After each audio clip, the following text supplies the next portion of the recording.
And welcome everybody to our session on about this our externship. So I think I have the pleasure of introducing today a group of our externs, and they're going to be sharing with you about the projects they've been working on.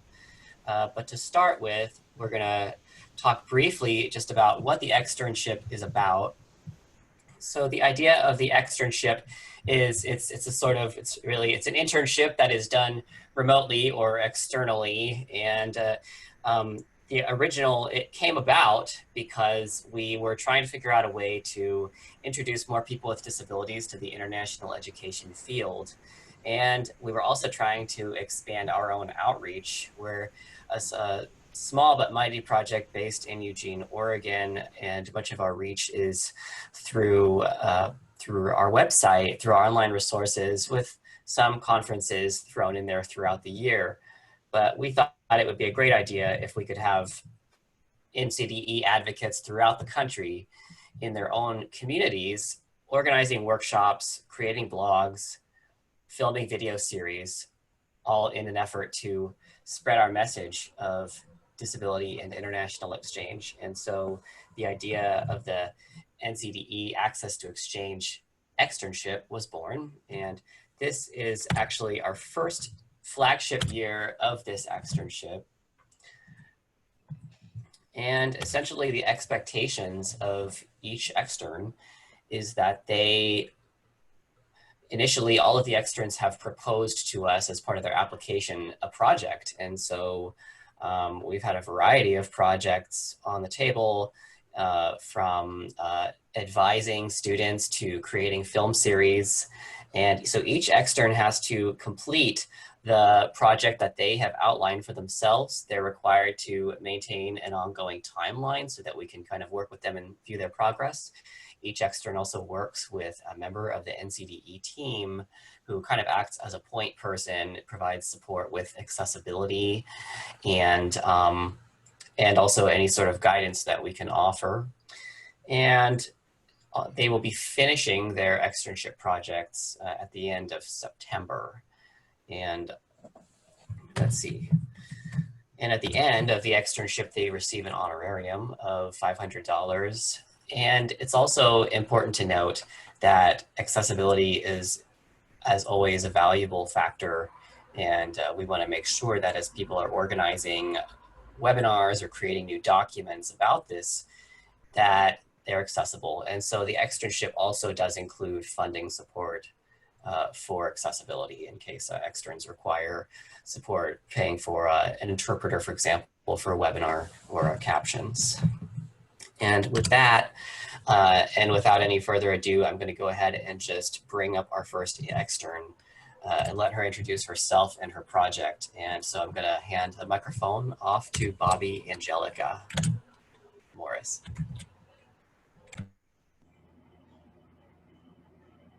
Hi. So my name is Bobbi Morris, and I did a video series promoting the benefits of international exchange of people with disabilities. The next slide, please. So here's the video. Studying abroad is really fun. It's amazing. It kind of changed my life. So I think that if you can, it's doable. You know, I really don't think that it's not doable. It's definitely possible. And I think people should try to get it.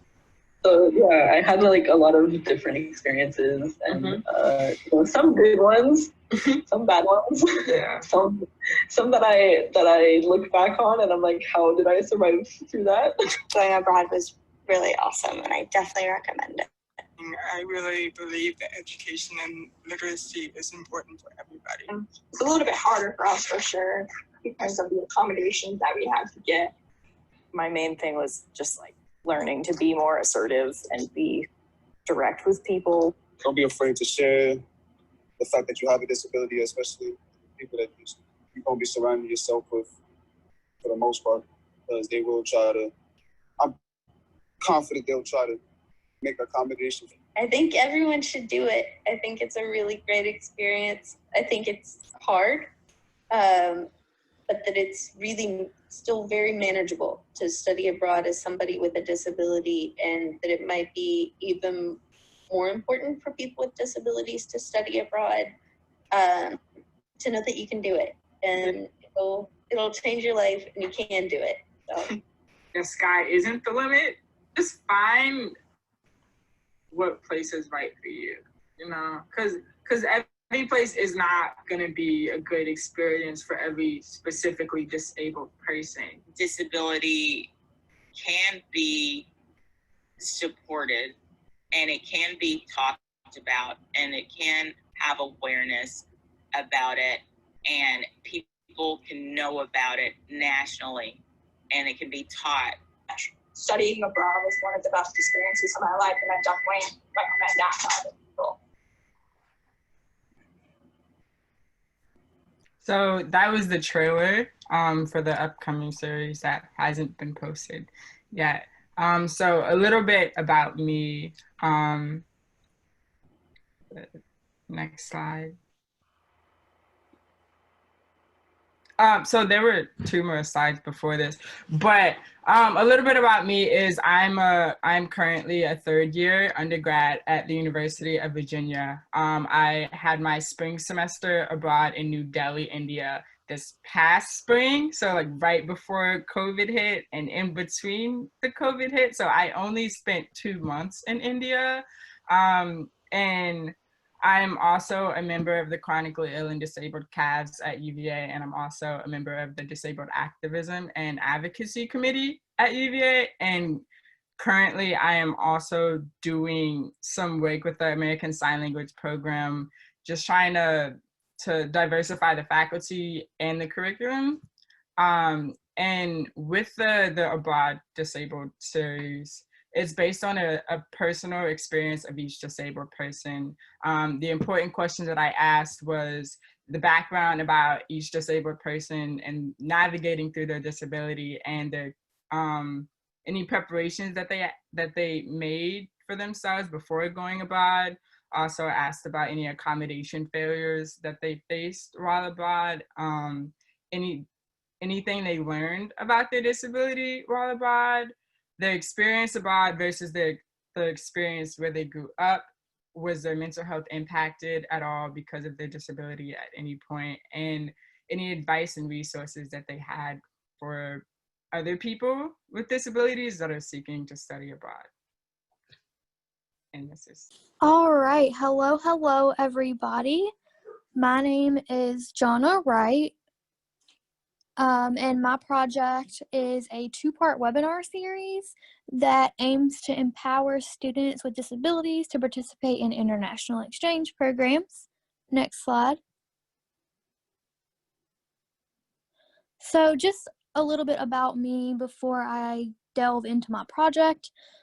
I am a blind and neurodivergent master's student studying comparative social policy and welfare at Tampere University in Tampere, Finland. I got a Fulbright Award to do this program in Finland. I have 7 years of advocacy experience, mostly with the National Federation of the Blind, which is America's oldest and largest organization run by blind people for blind people. And I also am the founder and director of the first of its kind university level advocacy and peer mentoring program. And this picture of me, I'll describe it if anyone is blind on this call. I was in Cancun, and there are 2 dolphins kissing me on each cheek while I just kind of swim in a pool.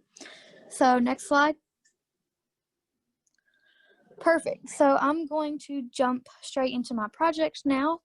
So as I said, the series will be 2 parts, and it will be a Zoom series.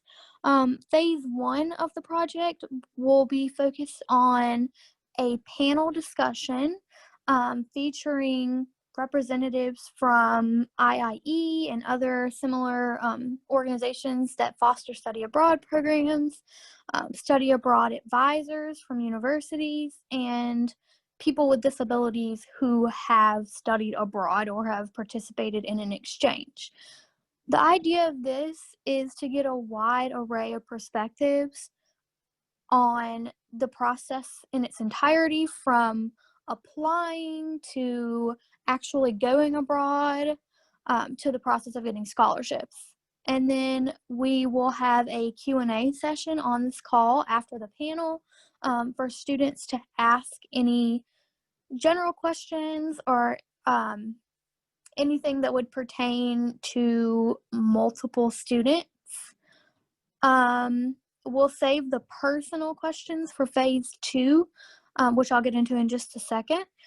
But the idea behind this is to just give students an introduction to study abroad and help them to realize that, hey, it is possible for me as a student with a disability to go abroad, because I didn't know that when I first started my journey to studying abroad.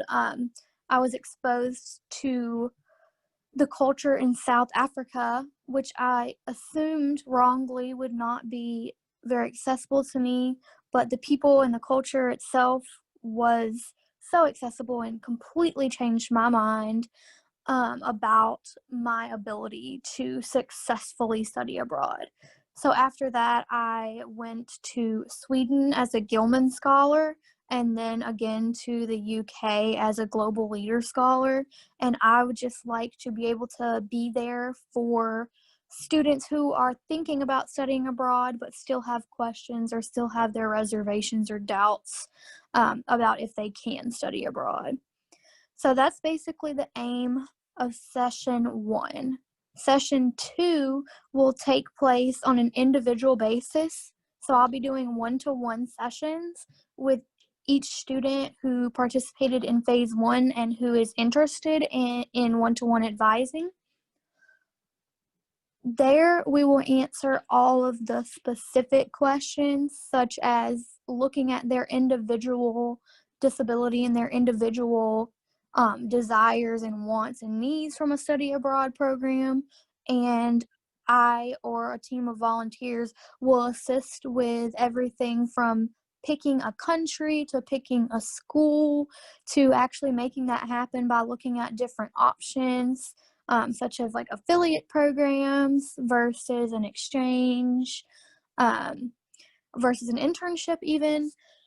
So this is where students will really be able to get their specific questions answered by someone who has had experience in both the actual study abroad as well as advising other students, because I myself served as a study abroad ambassador at my university.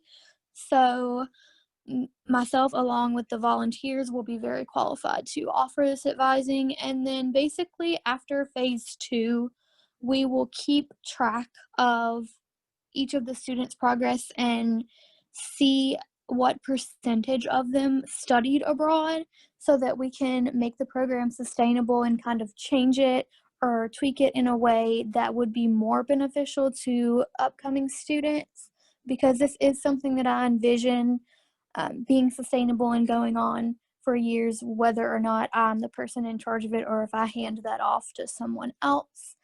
But that is a brief overview of the project. I would be happy to take questions at the end of the session, but I think I'm going to pass it over to Sheila now to present her project.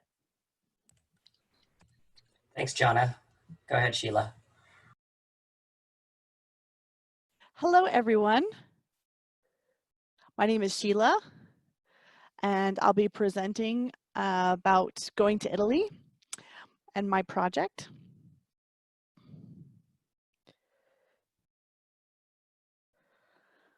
I wrote a short resource guide for people with disabilities who are traveling to Italy. Next slide, please.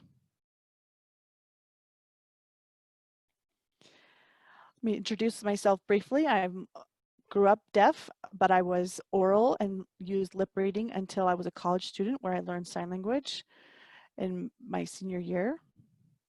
My freshman year, I learned it, excuse me. And then I did my undergraduate at MIT, where I was exposed to a lot of different grants, and I received one my senior year for my thesis research, where I looked at deaf-owned businesses in the United States as well as in Europe. And it gave me an opportunity to interview a lot of the deaf-owned businesses and their staff to see how they set up their businesses and how that process was compared to the United States and deaf-owned businesses there. Then I also received 2 grants as I did an international exchange journey in my undergraduate to Venice, where I was exposed to ASL and deaf culture and that exchange. So I was supposed to help experience or share that. Then I got a Fulbright, which I use the sign Fulbright, where I did research setting up travel and opportunities and stories for different people with disabilities, and then published that.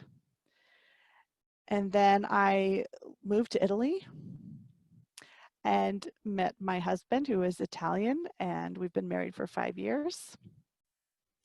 It's funny, he and I use 4 different languages every single day. I use ASL, Linguaggio dei Segni, which is the sign language of Italy. Italiano is the spoken and written language of Italy, and English. So, of course, I'm not fluent necessarily in Linguaggio dei Segni, but my husband is getting more savvy with my ASL, so we're learning each other's languages. So next slide, please. Now I'd like to focus on my resource guide for Italy that I've been working on through this project.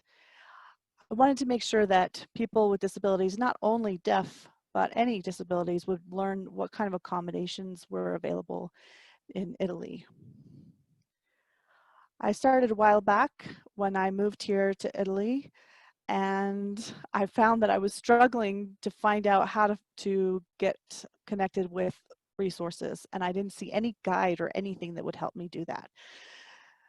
So I realized I was, going to come in completely blind about what to do, and I knew I was making lots of mistakes, and I thought if I could figure out how to prepare myself better, maybe this would also help other people. So I put down my own experiences and sent those out, and that way other people hopefully wouldn't have the same experience that I had trying to fumble around until they figured it out. So I didn't see any other internet resources, and I decided to make that a priority. And the content I tried to put in was about Italy, a little bit of an explanation. It's a beautiful country, and there's so many international exchange students, both hearing and deaf, that come to Italy that, well, of course, before COVID. So I thought that would be a great opportunity for people to have more access in that exchange. So I found the next thing I wrote down were different opportunities that people with disabilities could use in their exchange programs to Italy. Also, we looked at what access looks like in Italy, what kind of schooling there is, the medical services, how people observed and treated, how they saw people with disabilities, and a tip sheet about good practices that you could do to have a better, or things that you could do to confront challenges or make your experience just a little bit better, or how to resolve certain problems if they should come up. Lastly, I am creating a timeline that if you're ready to come to Italy, you need to start a year in advance to prepare. So I suggest that, and I give a sense of what you should be doing during that year to get ready to have a successful, enjoyable experience. Next slide, please.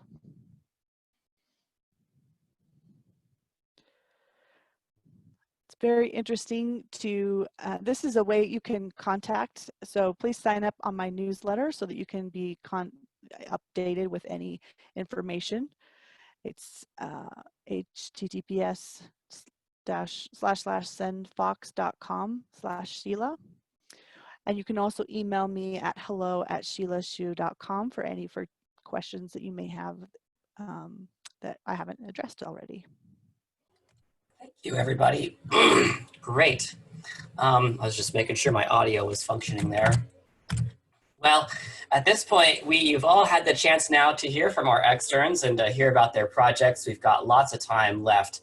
So if anybody has any questions for our externs, I've got a number of them right here myself. I'd encourage you to go ahead and submit those. And let's see, Joey, Lenny, will you be the one checking those questions? Hi, Justin. Yes, I'll keep track of Great. Questions in the Q&A box.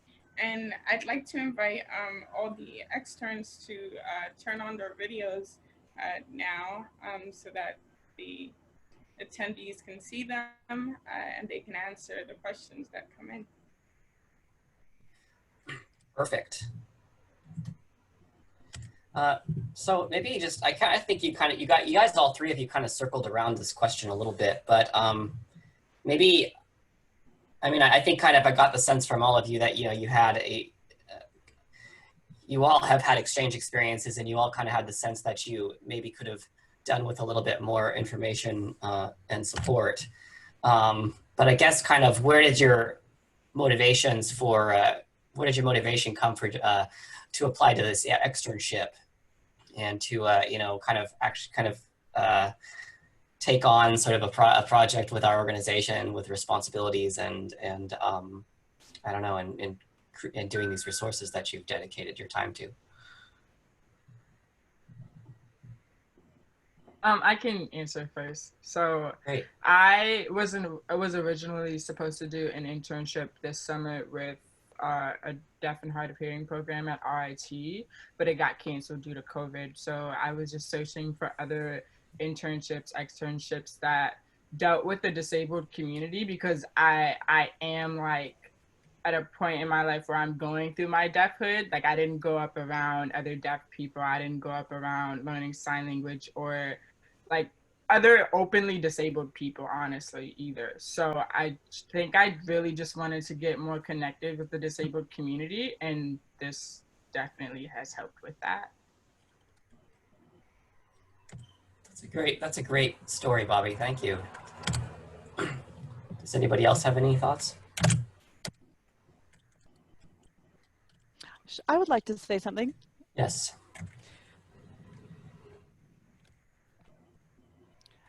Oh, I don't want to take over if someone else is planning to say something, but go ahead, Sheila. Okay, thank you. I just want to make sure that I was the right person.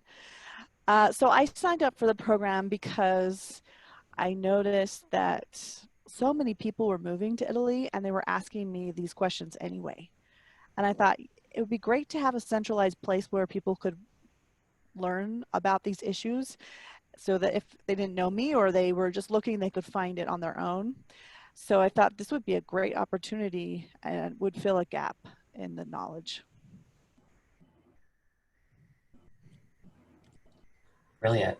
What about you, Johna?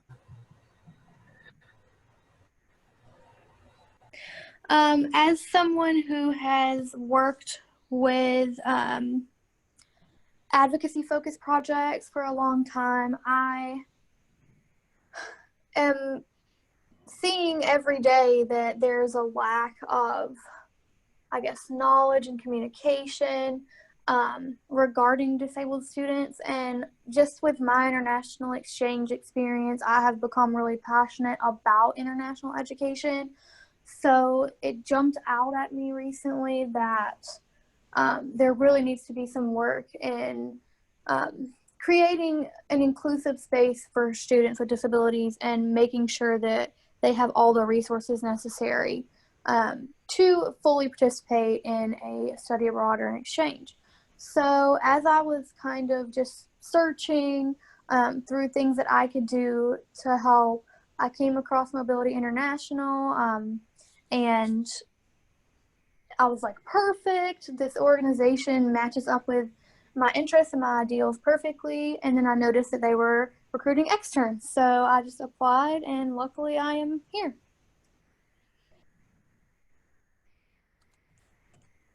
Thanks, Johna. Great. Well, we hope everybody will, people listening will share more about this externship with your networks, because this is definitely something that we hope to continue doing in the future.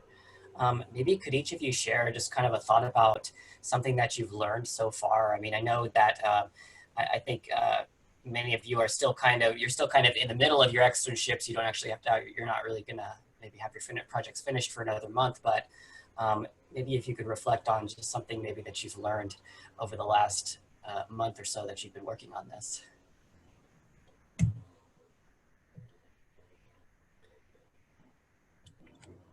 How about Sheila? You can start us off.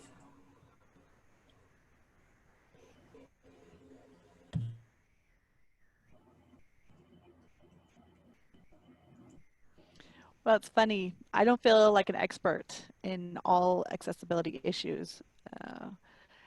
Justin and I were talking a little bit about accessibility for accessible PDFs, and I never really even thought about all the different aspects of how to make that accessible, and realized really that my content needs to be accessible for all, and I need to grow a lot in learning that. And so my first step was to learn accessible PDFs, and also how to control the information, because there's so much information that is available and possibly needed, and yet we need to find a way to make it easy to read, because a long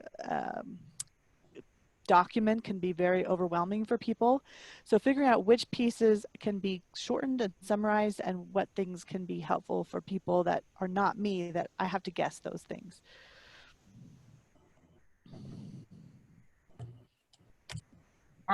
For me, I think that I've started to realize that the disabled community is extremely diverse, and it has diversities within itself, and that's just something to cherish, because there are certain disabilities that the general population just does not view as disabled, so they might feel like they don't necessarily have a place in the disabled community, but I've definitely encouraged the people that I have interviewed just to know that their disability is valid, and that they do have some place in the disabled community.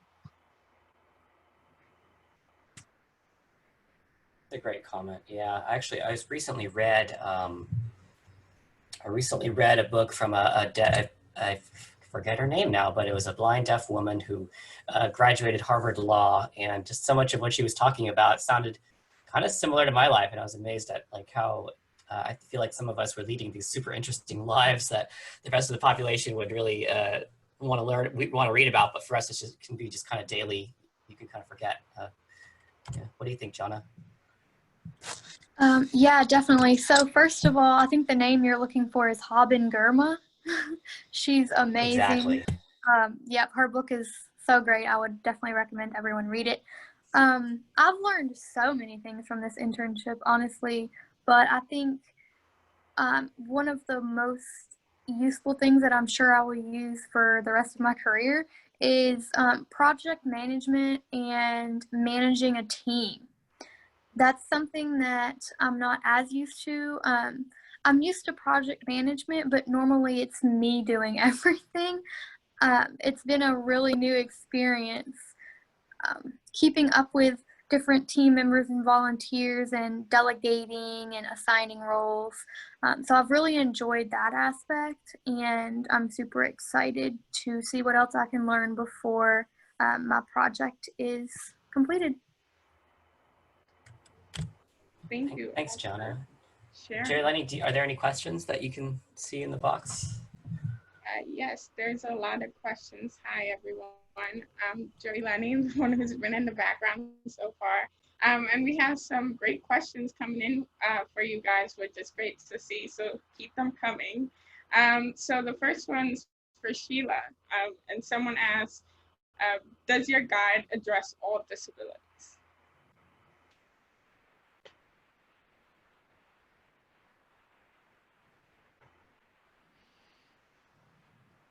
We're not going to mention specific disabilities, but we're going to try to keep the resource guide general for accommodations for a wide range of situations. So I'm doing my best to make it accessible, but we won't be mentioning them specifically. Great answer. The next one we have here is, what was the biggest challenge during your externships? I guess so far, because there's still some time to go. So what has been one challenge that you've faced? And this is for everyone.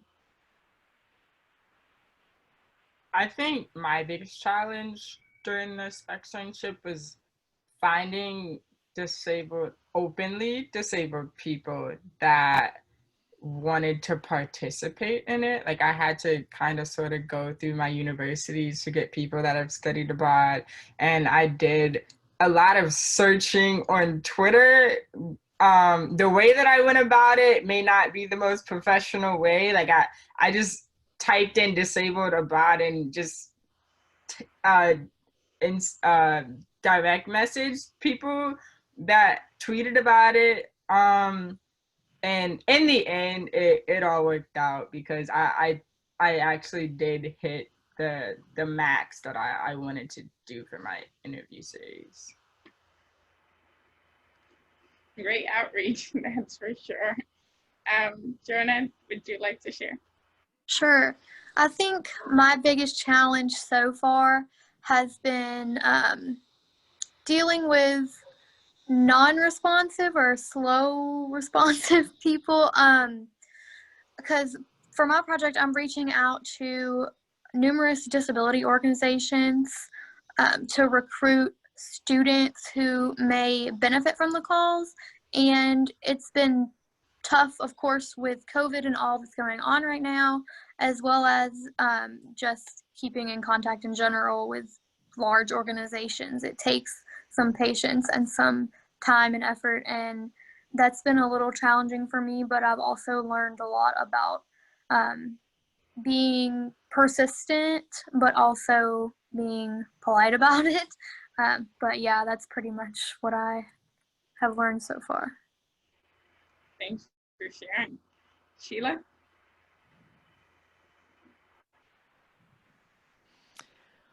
Well, my biggest challenge has been collecting all of the years of information that I've tried to bring out in, from all the different experiences that people have had and that I've been dealing with, and put them in a centralized place.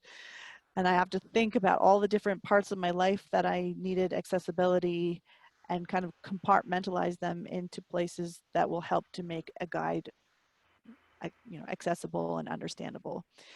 So there's so much information to share, and how do I even pick it? So there's this struggle between finding something that would be easy and accessible and short and to understand, but also have so much depth of knowledge, and how do I compile all of that so that it is helpful for international exchanges? That's quite a challenge, but I'm glad you're thinking about it and taking into account so much information. The next question we have, I believe, comes from someone who works with students with disabilities who are interested in studying abroad. From the questions, but they want to know if the products of your projects will be shared widely, because they think that it would be a great resource for potential students with disabilities who want to study abroad. And then, yeah, so will they be available for people to view after you're done? So my project personally is gonna be publicly viewed on YouTube, so yes. Yes, and you are able to see the YouTube channel. It is on the slides that we shared, and it's available to everyone. So if you just go to our agenda and go to the public folder that we have for all presentations, you'll be able to access the slides. Anyone else want to particularly answer? This is John. Oh, I'll be emailing everyone a link so that you can have a direct access to it in your inbox. Thank you, Sheila. And also that link to sign up to Sheila's newsletter is also on the presentation, so you can definitely see it there. Johna? Yeah, so my phase 1 Zoom series call will be recorded and posted hopefully on the Mobility International website, and I also can share that with anybody who would like to have that. The phase 2 calls, the one-to-one student interviews, will not be shared just because I want to keep confidentiality for those students. But if you're interested in kind of the content of the interviews or what we go over, I could definitely talk through that. Thank you. It's great that you're all thinking about what happens after. The same person asked, how has this externship influenced your career or academic interests so far?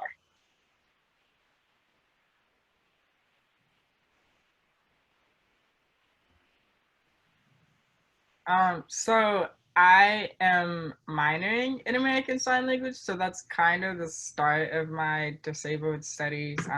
At UVA, they don't really have a disabled studies major or minor, and I have been doing like a lot of different stuff involving the disabled community this summer specifically, and that's something that I'm starting to think about for graduate school. So I do think that that is something that I'm going to pursue in graduate school, disabled studies of some sort.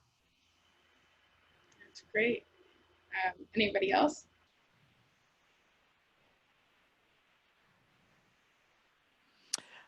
I can respond to that. With that, I didn't want to cut off anyone else. If I, oh, you're good. Go ahead.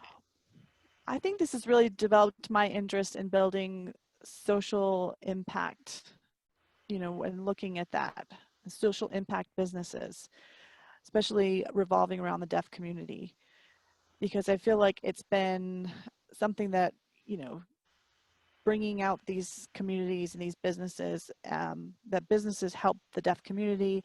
It also creates social connections, and I want to be able to advise deaf on making those businesses and those communities stronger. So I'm looking at getting a business degree, an MBA, and a public policy degree as a dual or joint diploma degree. And I think those connections will help to bring out accessibility as well as community and social impact. Thank you. Johna, would you like to share? Yes. So, excuse me.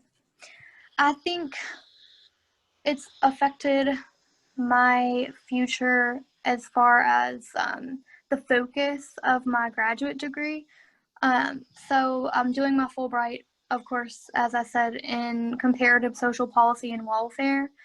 And I already had the intentions of focusing on disability policy, but I feel that after this experience, as well as all the other exchanges and such that I've done, I feel like it would be really worthwhile to focus even more on disability policy and education and look at the intersection between disability and education, because I think that is really under-researched, and I would like to kind of add to the academic research in that area.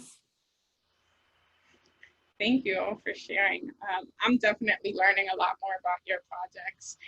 So it's nice to hear from you all. And our next question, I think I'm gonna invite my colleague Justin to chime in, is the externship for students only, or is there a particular age range Justin, do you want to comment on that? Yeah, I can answer that. We don't really have a particular age range in mind, but you know, I mean, I think it's for people that are interested in exploring careers in international exchange, and so understandably, I think since people tend to be exploring a career when they're younger, you might see that the younger demographic is more represented, but we didn't really have an age range contemplated as we put this together. Thank you. That's very helpful. And the externs you see here, as well as 2 other externs, are part of our first cohort. So we definitely hope to continue this later on, but we're definitely glad to see that our externs are getting so much from this experience. And we have another question here is, what was one of the biggest surprises with the externship for you, again, so far?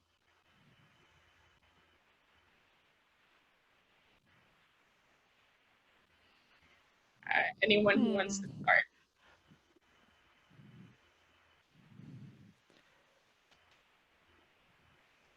Johna? Okay, I guess I could tackle this one. I think the first big surprise related to the externship was actually getting the externship. There's so much talent within the other externs, and I've just been very surprised at that and how many different ideas we're bringing to the table and the way that we bounce them off of each other and collaborate, and how the other externs think of things that I never would have thought of or never would have even explored. So I think that's the biggest surprise. Not that I expected the other externs to not be awesome, but they're just so awesome that it kind of blew me away. Oh, that's so nice to hear. Sheila or Bobby, have anything to add?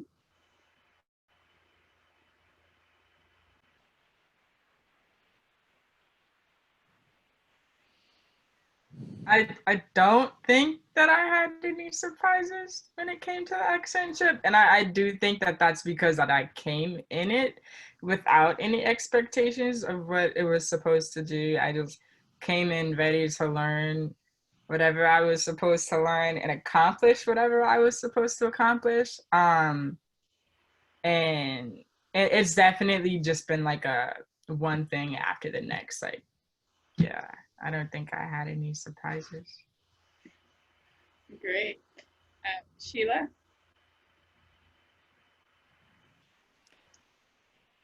Yeah, I'd say my experience is like Bobby's, and I didn't really have a lot of surprises. Maybe I'll have more surprises before I finish as I'm completing my project. And I think the biggest hope or excitement I have is for people to actually be using my project. So I'm sure there'll be some surprises once my project is released and people are responding to it. Yes, definitely, I agree. Justin, would you like to share anything that surprised you from our end as the team? I don't know if you have anything you'd like to share. Well, Joey Lenny, I think the thing that surprised me was actually what what Johna pretty much mentioned. I think just how excellent the projects are, and I think I was really surprised at just how much variation there was. Yeah, like there were a lot of.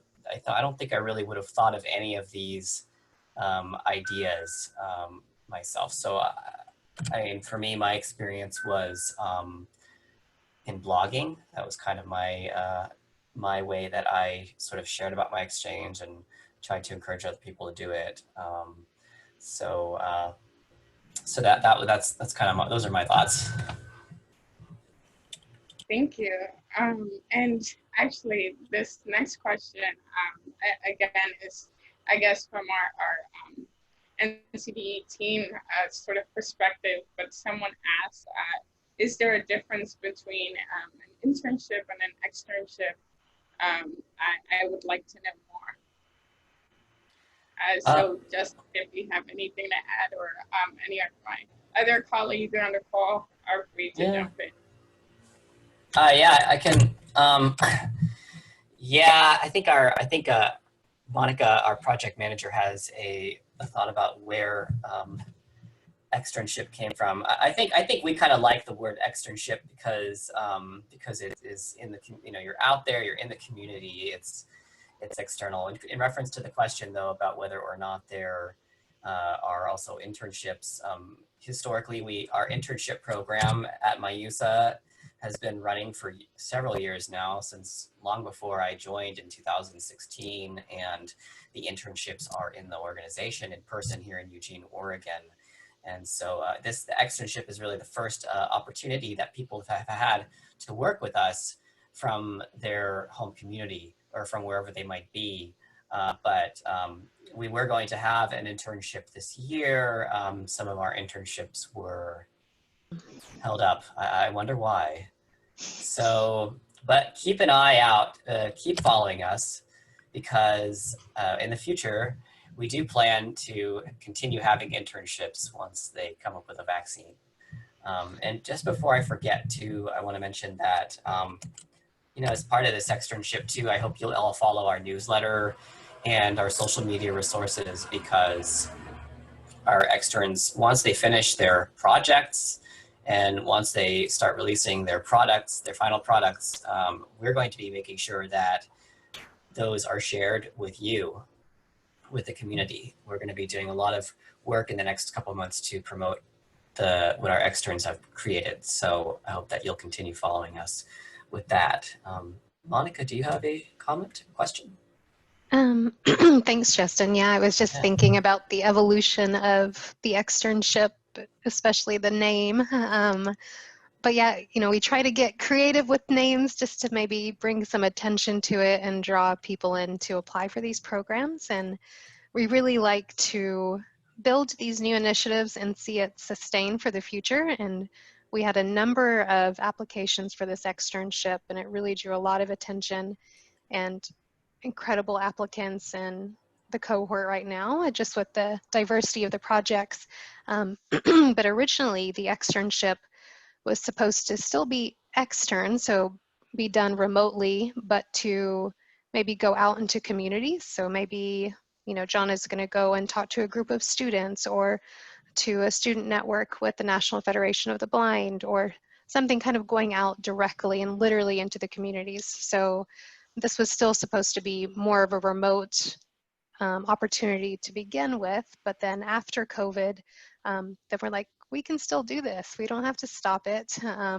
We can still do this through virtual activities. So that's when, and I think these projects anyways were still all remote, podcast, videos, webinars. So we were really, really lucky that the externs helped us out to be able to still support them with their activities. So, we'll continue to see how this will evolve into the future, but we still want to continue to do these externships, and maybe there'll be more community outreach physically, or it will be continuing to be virtually. So yeah, we'll see where it goes, but we're looking forward to continuing it.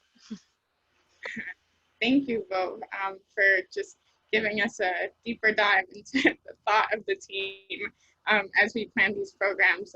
Definitely something that the audience can learn from. I'd also like to add that in terms of externships, a lot of the regular meaning would be shadowing and just learning from people in the field. And with our mentorship aspect of the internship, where at least one team member of the NCDE team is partnered with an extern, they also learn about the work that we're doing, and we try to support them as much as we can with their projects. And I have one last question here that I think would be great to end on. And then also I'd like to invite my colleague Justin to come on video so we can all take a picture at the end. Is definitely that we're proud of this panel and what the externs have brought for us. And the last question I would say is, how did your disability guide you or motivate you in undertaking the project that you compiled?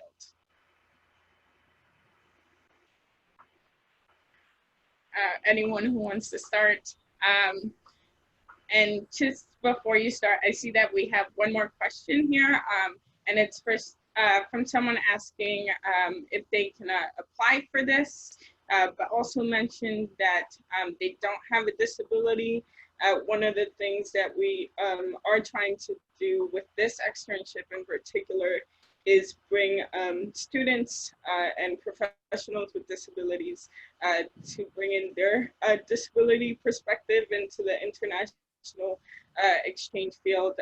And I know if my colleague Justin or anyone else from the team has a better answer, I'd invite you to answer.